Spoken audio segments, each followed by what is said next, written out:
মই কোনো এডভাৰটাইজমেণ্ট কৰা নাই বা হোমষ্টেৰ দাদাজনেও ভিডিঅ'টো বনাব দিয়া নাই। মই এই কাৰণে ভিডিঅ'টো বনাইছোঁ যিহেতু আপোনালোক কেতিয়াবা শিৱসাগৰৰ পৰা ফুৰিব গ'লে সুবিধা হয়, কাৰণ এই ৰেঞ্জত আপুনি ইমান ডাঙৰ হোমষ্টে এটা নাপায়। সেইকাৰণে ভিডিঅ'টো বনাইছোঁ, চাওক ভিডিঅ'টো।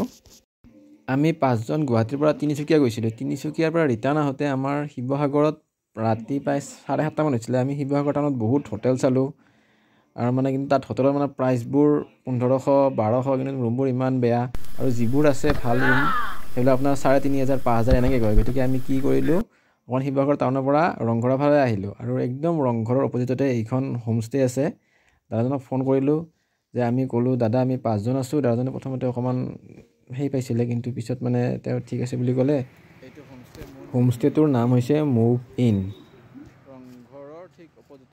ঘৰৰ ঠিক অপজিটতে আছে। শিৱসাগৰত আছোঁ। এইটো আমাৰ সন্মুখত ৰংঘৰ। ঠিক ৰংঘৰৰ অপজিটত এটা হোমষ্টে পালোঁ 1500 টকা।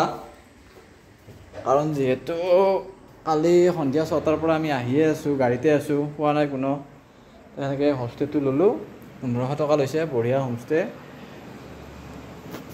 চব আছে আপোনাৰ। চাওক, এইখন বিচনা এক্সট্ৰাকৈ আপুনি পাৰিলে মাটিত পাৰি ল'ব পাৰে।